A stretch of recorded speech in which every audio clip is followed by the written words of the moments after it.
सभी को मेरा प्यार भरा नमस्कार। आई होप कि आप सभी अच्छे होंगे और आप सभी की तैयारी भी बेहतर चल रही होगी। तो जैसा कि हम सभी को पता है कि इसी महीने की 20 तारीख से आपके चंडीगढ़ पीआरटी 2023 जॉब्स वैकेंसी जो निकली थी उनसे रिलेटेड एप्लीकेशन फॉर्म भरना स्टार्ट हो जाएंगे और मे भी शायद सितंबर लास्ट में इनका एग्ज़ाम होगा। तो उसमें जो भी सब्जेक्ट हैं उनमें आपका एक जो सब्जेक्ट है वो है टीचिंग एप्टीट्यूड, और टीचिंग एप्टीट्यूड जो है वो सीटीपी पेडागोगी से रिलेटेड है, इसी का एक पार्ट है। तो और हमारी ये चैनल भी इसी कैटेगरी से बिलोंग करती है।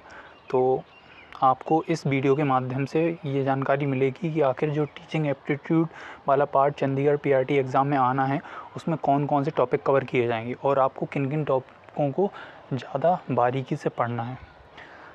तो आपका पेडल अप के इस यूट्यूब चैनल पर स्वागत है। तो चलिए शुरू करते हैं। सबसे पहली बात आपको ये देखना है कि जो टीचिंग एप्टीट्यूड है वो आपका 15 नंबर का आने वाला है ना। ये सब आपने सिलेबस में ऑलरेडी देख रखा है, कई यूट्यूब चैनल ने भी इस बारे में आपको बता रखा है कि कौन सा सब्जेक्ट कितने नंबर का आएगा। तो टीचिंग एप्टीट्यूड वाला पार्ट आपका 15 नंबर का आएगा, जिसमें 15 क्वेश्चन होंगे। टीचिंग एप्टीट्यूड जो कि 2 पार्टों में डिवाइडेड है, एक तो टीचिंग, सेकंड पेडागोगी। ठीक है, तो आपको यहाँ ये समझना है कि टीचिंग वाले पार्ट में अलग टॉपिक आते हैं और पेडागोगी वाले में अलग टॉपिक है ना।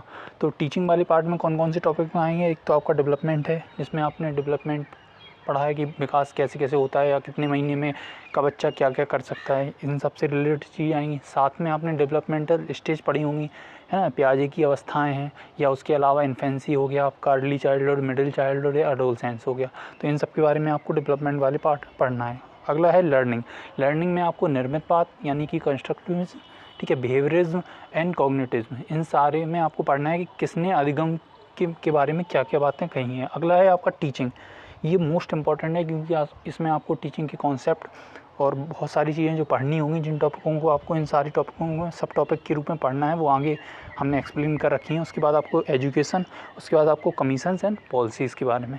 अब बात करें अगर पेडागोगी वाले पार्ट की, तो इसमें आपको सबसे मोस्ट इम्पॉर्टेंट वाला जो पार्ट है वो है असेसमेंट एंड एवोल्यूशन। ओके, उसके बाद NAP 2020 पढ़नी है आपको, फिर RTE 2019 बिल्कुल मस्ट पढ़नी है, NCF 2005 वाला भी पढ़ना है, और जो नया रिसेंटली NCF 2022 आया था वो तो आपको पढ़ना ही है, क्योंकि ये सारे जो टॉपिक हम लोगों ने निकाले हैं वो आपके प्रीवियस जो कॉन्ट्रेक्चुअल बेसिस पे एग्ज़ाम हुए हैं उनको देख के, और प्रीवियसली जो मेन 2015 में जॉब हुआ था डायरेक्ट रिक्रूटमेंट, उसके बेस पे ये टॉपिक सिलेक्ट किए गए हैं। तो ये सारे टॉपिक इम्पॉर्टेंट हैं।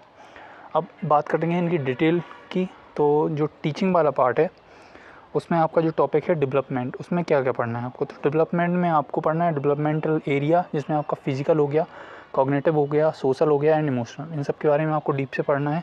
उसके बाद आपको अगला क्या किस में पढ़ना है, अगला पढ़ना है डेवलपमेंटल स्टेज, जिसमें इन्फेंसी, चाइल्डहुड एंड एडोलसेंस के बारे में। ठीक है, उसके बाद अगर लर्निंग की बात करी जाए तो आपको मैंने पहले ही बता रखा है, कंस्ट्रक्टिविज्म के बारे में पढ़ना है, कॉग्निटिविज्म के बारे में पढ़ना है, बिहेवियरिज्म के बारे में पढ़ना है। ठीक है, अगर अगली बात करें टीचिंग की, तो टीचिंग में आपको कॉन्सेप्ट पढ़ना है, टीचिंग का नेचर पढ़ना है, प्रिंसिपल्स पढ़ने हैं टीचिंग के, टीचिंग को कौन कौन से फैक्टर अफेक्ट करते हैं, टीचिंग मेथड, ये मोस्ट इंपॉर्टेंट है, ये आपको पढ़ना ही पढ़ना है। उसके बाद टीचिंग स्किल, और टीचिंग स्किल में विशेषली माइक्रो टीचिंग क्या होती है इसके बारे में आपको पढ़ना है। जो स्टूडेंट बीएड वाले हैं उन्होंने ऑलरेडी माइक्रो टीचिंग के बारे में पढ़ रखा होगा, तो आपको सिर्फ इसको रिवाइज़ करना है। ओके, अगली बात करें अगर एजुकेशन की, तो इसमें जो मस्ट है वो है इंक्लूसिव एजुकेशन। इसको आपने KBS या अदर एग्ज़ाम्स के लिए भी पढ़ा होगा। उसके बाद टाइप्स ऑफ एजुकेशन क्या होती हैं, फॉर्मल क्या है, नॉन फॉर्मल क्या है, इनफॉर्मल क्या है। यहाँ थोड़ा सा इसका ब्रीफ अगर मैं दे दूँ तो फॉर्मल जो अपन नॉर्मली स्कूल कॉलेज में एक प्लानिंग के तहत पढ़ते हैं, नॉन फॉर्मल थोड़ा लचीला होता है, जिसमें अपन नॉर्मली डिस्टेंस लर्निंग के बेस पे चलते हैं। ठीक है, कि कुछ सेशन अपनी क्लासेस में गए, बाकी अपन ने घर बैठ के उसकी पढ़ाई करी। इनफॉर्मल मतलब विदाउट किसी भी, जहाँ घर परिवार समाज इन सब से जो चीज़ें सीखते हैं वो इनफॉर्मल में आती है। इसके बाद आपको डिस्टेंस लर्निंग के बारे में पढ़ना है, डिस्टेंस एजुकेशन में क्या क्या चीज़ें आई हैं, जैसे दीक्षा ऐप हो गया, ये सब बारे में जो आप ऑनलाइन के थ्रू पढ़ते हैं। ICT भी इसका मोस्ट इंपॉर्टेंट पार्ट है, और ये अलग से भी मेंशन कर रखा है आपको 15 नंबर में।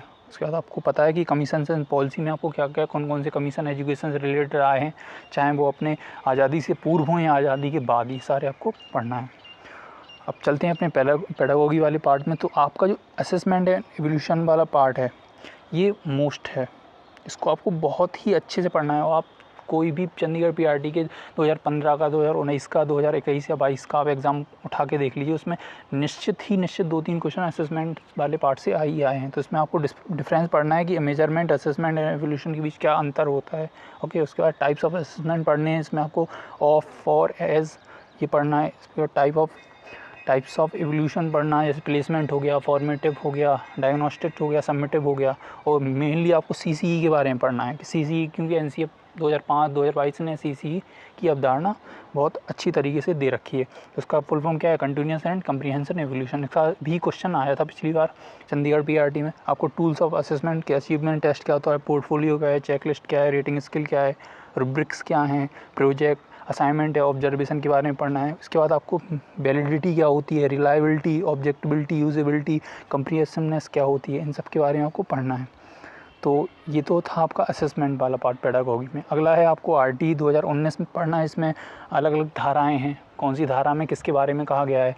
एनईपी 2020 मस्ट है, आपको पढ़ना इंपॉर्टेंट है, पढ़नी ही पड़ेगी। बिना इसके आपको ये पेडागॉजी, सीडीपी या टीचिंग एप्टीट्यूड वाला पार्ट हो ही नहीं सकता। और इसको आपने निश्चित ही तौर पे सीटेट हो गया, केवीएस हो गया, इनमें पढ़ा ही होगा, है ना।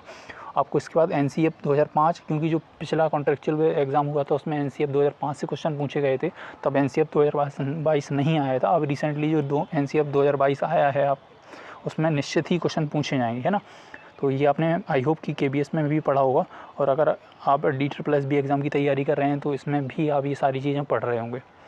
ओके, तो ये थे आपका टीचिंग एप्टीट्यूड में क्या क्या आता है, क्या क्या आपको पढ़ना है, उससे रिलेटेड वीडियो। आई होप कि आपको थोड़ा क्लियरिटी आई होगी कि आपको आखिर पढ़ना क्या है। क्योंकि अभी तक ये होता है ना कि जब हमें पता ना हो कि क्या पढ़ना है तो हम फिर यहाँ वहाँ हाथ मारते फिरते हैं और इसमें टाइम ही वेस्ट होता है।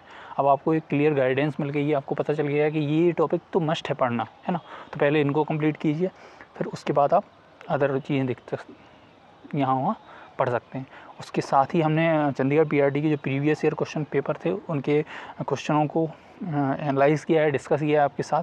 तो ये प्लेलिस्ट आपको हमारे चैनल पर मिल जाएगी। इस पर अभी जो वीडियो हैं वो जो इतने भी पीआरटी एग्ज़ाम हो चुके हैं चंडीगढ़ में स्पेशली, उनसे रिलेटेड जितने भी क्वेश्चन हैं उनको हम वीडियो की मदद से आपको पहुंचा रहे हैं। तो आई होप कि वो प्लेलिस्ट आप देख लें, ठीक है।